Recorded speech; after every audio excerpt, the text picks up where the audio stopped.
Hello friend, आज का video में डिस्कस करेंगे MAEC master of arts economics from IGNOU जो सेकेंड ईयर का फोर्थ सेमेस्टर का। अगर आप ग्रुप सी जो चूज करोगे इंश्योरेंस एंड फाइनेंस, तो उसमें जितना भी सारे कोर्सेस हैं 20 क्रेडिट का सभी कंपलसरी है।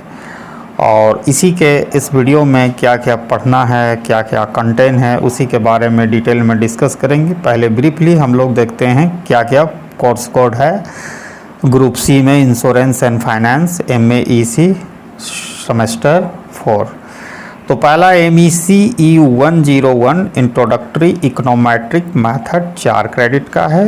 MECE 102 एडवांस इकोनोमेट्री मेथड भी 4 क्रेडिट का है। उसके बाद MECE 103 एक्चुरियल इकोनॉमिक्स 6 क्रेडिट का है। और MECP 101 प्रोजेक्ट वर्क 1 6 क्रेडिट का है। यानी टोटल 20 क्रेडिट आपको फिनिश करनी होगी एंटायर इस कोर्स को सेमेस्टर 4 में। ठीक है, अब आते हैं कि क्या क्या हमारा सिलेबस में है। ठीक है, उसको हम लोग देखते हैं। तो सबसे पहले MECE 101 इंट्रोडक्टरी इकोनोमेट्रिक मेथड में आपको क्या क्या पढ़नी है वो हम लोग देखते हैं। तो पहला ब्लॉक में आपको इंट्रोडक्शन है। यूनिट नंबर 1 में introduction to econometry. Unit number 2 में review of a statistical foundation of econometry. Unit number 3 में review of matrix algebra. Block number 2 में क्लासिकल रिग्रेशन मॉडल जिसमें 4 यूनिट है। यूनिट नंबर 4 में पढ़ना estimation of 2 variable regression model. Unit 5 में residual analysis. Unit 6 में estimation of multiple regression model. और unit 7 में further issue in regression model. Block number 3 में वायलेशन ऑफ बेसिक अजम्पशन, तो यहाँ model specification issue. Unit number 9 में auto correlation. Unit number 10 में multi कोलिनिटी। Unit number 11 में हिटेरोसीडेस्टिसिटी। और यूनिट नंबर 12 में error in variable. Unit number 13 में स्टोकास्टिक रिग्रेशन। उसके बाद ब्लॉक नंबर 4 में पढ़नी है आपको एक्सटेंशन ऑफ रिग्रेशन मॉडल जिसमें 3 यूनिट्स है। यूनिट नंबर 14 में पढ़ना है qualitative independent variable in OLS method.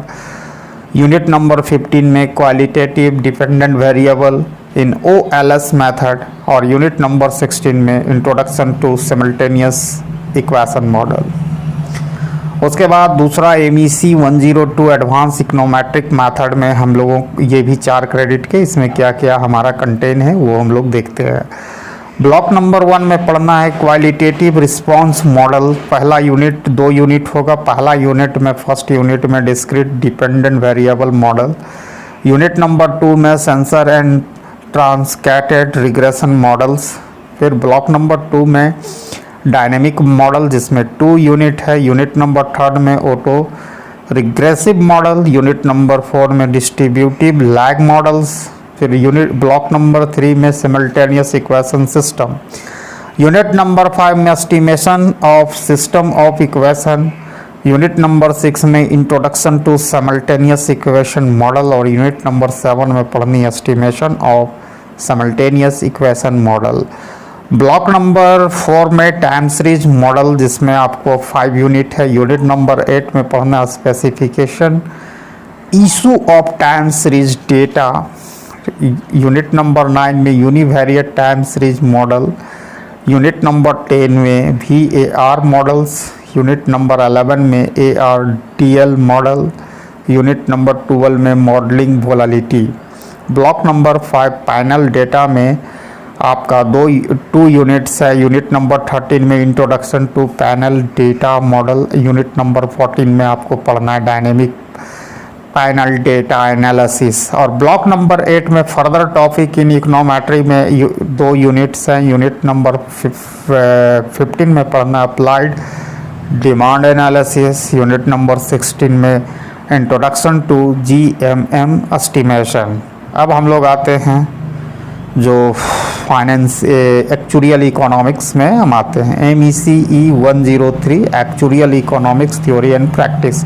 ये उन लोगों के लिए जो इंश्योरेंस और फाइनेंस सेक्टर में स्पेशलाइजेशन करेंगे, ये यूनिट रखेंगे सी, तो आपको ये फ़ायदा होगा। इस पर हम डिटेल वीडियो बात करेंगे कौन सा ग्रुप रखने से क्या में माने एम्प्लॉयमेंट ओरिएंटेड होगा। लेकिन इसको फाइनेंस और इंश्योरेंस सेक्टर में आपको इजीली जॉब मिलेगा अगर आपका ये स्पेशलाइजेशन होगा। तो बैक टू वीडियो में आते हैं। MECE 103 actuarial economics theory and practice 6 credit का है। अब देखते हैं इसमें क्या क्या पढ़नी है। ब्लॉक नंबर 1 में पढ़ना इंट्रोडक्शन टू इंश्योरेंस थ्योरी, जिसमें 3 यूनिट है। यूनिट नंबर 1 में interface between economics and insurance. Unit number 2 में life and general insurance. Unit number 3 में health insurance and pension fund. Block number 2 में आपका 3 यूनिट्स है। Quantitative technique for risk analysis. Unit number 4 में applied probability. Unit number 5 में stochastic calculus. और unit number 6 में financial market and derivative. Block number 3 interest theory है, basic of interest theory. Equation unit number 8 में equation of value and time. Unit number 9 में annuity. फिर block number 4 में पढ़नी है actuarial survival model 1। Unit number 10 में age at death random variable. 11 में पढ़नी है पैरामेट्रिक सर्वाइवल मॉडल। और यूनिट नंबर 12 में time until death random variable. Block number 5 में actuarial survival model 1। Unit number 13 में life table format. Unit number 15 में contingent payment model. Unit number 15 में benefit premium and benefit reserve. And unit number 16 में पढ़नी है joint life model. Block number 6 में risk management, जिसमें 3 unit है। Unit number 17 में वैल्यूइंग रिस्क मैनेजमेंट। 18 में री इंश्योरेंस। और 19 में कोप्यूलस। और ब्लॉक नंबर 7 में आपको रिस्क मॉडल है, जिसमें 3 यूनिट्स है। यूनिट नंबर 20 में थ्योरी ऑफ एक्सट्रीम वैल्यू।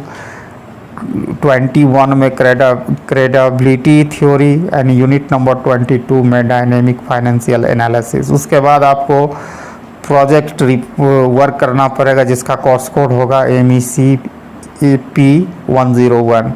तो इसमें बेसिकली 15,000 से लेके 15,000 टू 20,000 का वर्ड में, या आप कहें 50 से 60 पेजेस में आपको तैयार करना पड़ेगा project report under the guidance of supervisor. पहले प्रपोजल करना पड़ेगा 5 से 6 पेजेस में, ठीक है।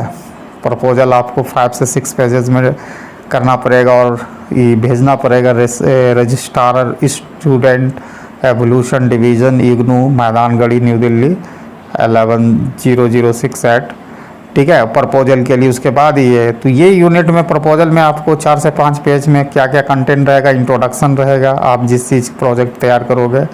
Objective, data sources with the variable, identify methodology, limitation and chapter scheme वगैरह आपको सेलेक्ट करना है। फिर उसके बाद नेक्स्ट वीडियो में हम बताएंगे ग्रुप डी में, जिसका जो कोर्स कोड होगा वो उस पर हम बात करेंगे, जो सोशल पॉलिसी ग्रुप डी में।